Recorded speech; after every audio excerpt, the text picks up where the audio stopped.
Hi, and welcome to part two of, again, even if newspaper editors really wanted to carefully verify all the information that they're getting, the costs are prohibitive, and there's this huge, again, institutional pressure, right, to just go with stories, right, and worry about the outcomes sort of later on.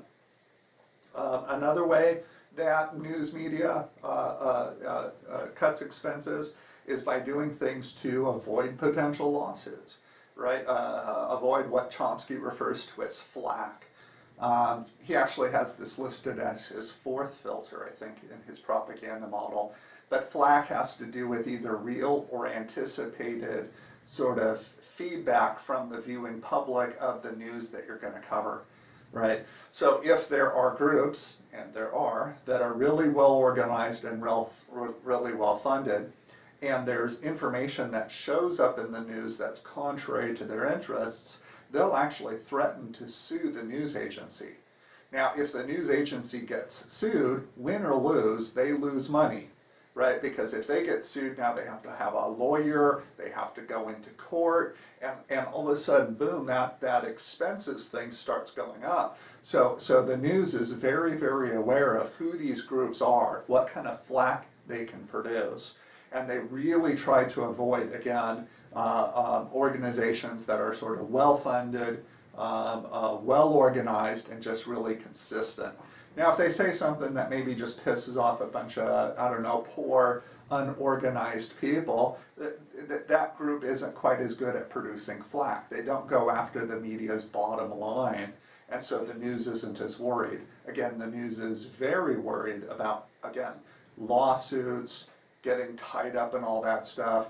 One exception is that they're more than happy, I think, to take on a lawsuit if what they made off the story is greater than what they'll lose by the lawsuit of actually covering the loss, that story. So one other thing, and this ties in with, again, the ownership model and everything we're talking about, but there's this idea of economies of scale, right? I remember going through the ATM, the drive-through ATM, and to my utter amazement, it had Braille on it, and I'm like, you know, do we have a lot of blind drivers going through, you know, drive-throughs to get money out of an ATM?